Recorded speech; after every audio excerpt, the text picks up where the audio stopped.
Later, knowing that everything had now been finished, and so that Scripture would be fulfilled, Jesus said, "I am thirsty."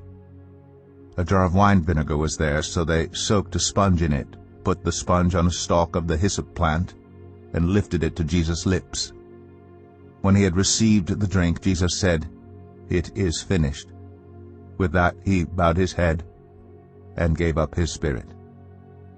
Now it was the day of preparation, and the next day was to be a special Sabbath. Because the Jewish leaders did not want the bodies left on the crosses during the Sabbath, they asked Pilate to have the legs broken and the bodies taken down. The soldiers therefore came and broke the legs of the first man who had been crucified with Jesus, and then those of the other. But when they came to Jesus and found that he was already dead, they did not break his legs. Instead, one of the soldiers pierced Jesus' side with a spear, bringing a sudden flow of blood and water. The man who saw it has given testimony, and his testimony is true. He knows that he tells the truth, and he testifies so that you also may believe.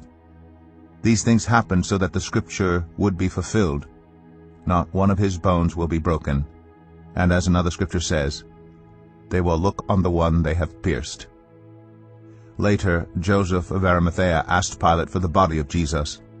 Now Joseph was a disciple of Jesus, but secretly because he feared the Jewish leaders. With Pilate's permission, he came and took the body away. He was accompanied by Nicodemus, the man who earlier had visited Jesus at night. Nicodemus brought a mixture of myrrh and aloes, about 75 pounds. Taking Jesus' body, the two of them wrapped it with spices in strips of linen. This was in accordance with Jewish burial customs. At the place where Jesus was crucified, there was a garden, and in the garden a new tomb in which no one had ever been laid. Because it was the Jewish day of preparation, and since the tomb was nearby, they laid Jesus there.